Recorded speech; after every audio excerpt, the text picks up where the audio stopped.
Assalamualaikum warahmatullahi wabarakatuh. Ketemu lagi di Ordes Channel. Senang rasanya hari ini saya bisa menyapa kalian semua untuk berbagi cerita, berbagi pengalaman, serta berbagi pendapat. Karena memang berbagi itu indah dan berbagi itu nggak harus selalu materi.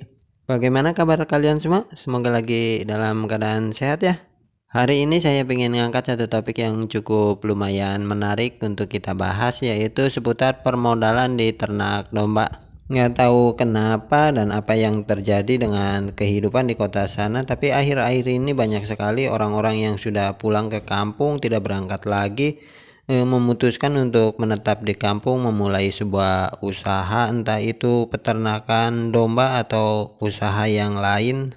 Biar nggak makin melebar kemana-mana, yuk kita mulai saja untuk obrolan kita di sore hari ini. Semoga saja ada manfaat yang bisa diambil serta bisa menambah wawasan kita sebagai peternak kecil. Kemarin ada teman kita yang nanya di kolom komentar, berapa sih modal yang diperlukan untuk memulai usaha ternak domba. Ya walaupun dia nggak mau di screenshot, ya buat saya sih nggak masalah, karena saya juga menghargai privasi kalian, privasi teman-teman semua. Jadi nggak usah ragu lagi untuk bertanya atau membagikan pendapat kalian di kolom komentar. Sebenarnya pertanyaan ini cukup lumayan sulit saya jawab ya, karena memang saya nggak bisa nentuin secara pasti angka nominalnya itu berapa. Mungkin saya cuma bisa ngasih gambaran aja ya Bang. Kenapa saya tidak bisa nentuin jumlah nominal pastinya ya, karena memang terkadang 5-10 juta sudah cukup, tapi ada kalanya juga yang sudah habis ratusan juta masih kurang. Makin bingung kan?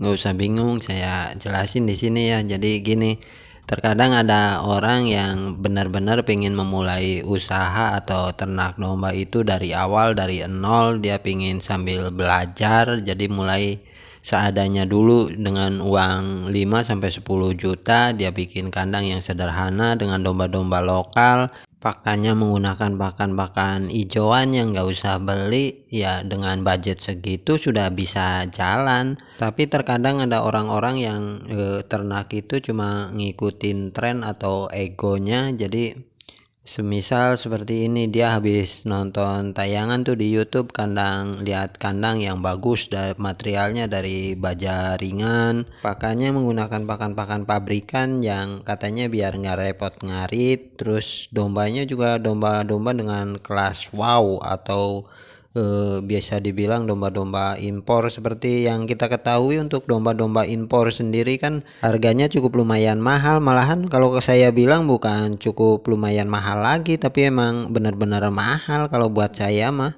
Sebenarnya nggak ada salahnya juga main di domba impor, tapi mestinya ya diimbangi dengan pengetahuan kita. Kalau emang pengetahuan kita sudah mumpuni, ya bagus untuk meningkatkan kelas kita dari domba-domba lokal main ke domba impor. Jadi ada peningkatan. Tapi kalau untuk pemula atau yang masih baru-baru seperti kita, alangkah lebih bagusnya kalau kita belajar di domba-domba lokal dulu, biar kalau kita mengalami kerugian juga nggak terlalu gede. Yang mesti abang ingat, kalau budget yang masuk untuk modal domba itu selama ya paling cepet 1 tahun itu akan mati. Jadi benar-benar harus menggunakan modal atau uang dingin, jangan menggunakan uang panas, jangan terlalu memaksakan, apalagi sampai pinjam ke sono sini, ntar ujung-ujungnya abang sendiri yang bakalan pusing. Barangkali ada yang mau bantu saya untuk like, comment, subscribe, serta share-nya.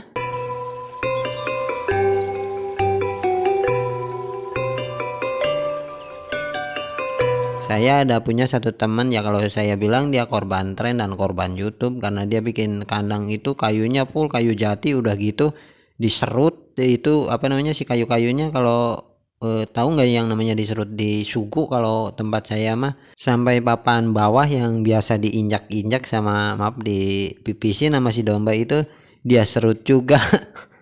Ya kalau kata saya mah itu namanya buang-buang duit aja yang percuma. Emang sih kandangnya paling bagus, mungkin kalau di tempat saya itu satu desa kandang paling wow sendiri. Untuk biaya pembuatan kandang katanya habis sekitar 50-an juta.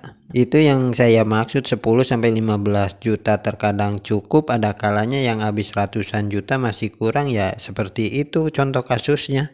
Oke, mungkin cukup sampai di sini untuk obrolan kita di sore hari ini. Sampai ketemu di next video and bye bye.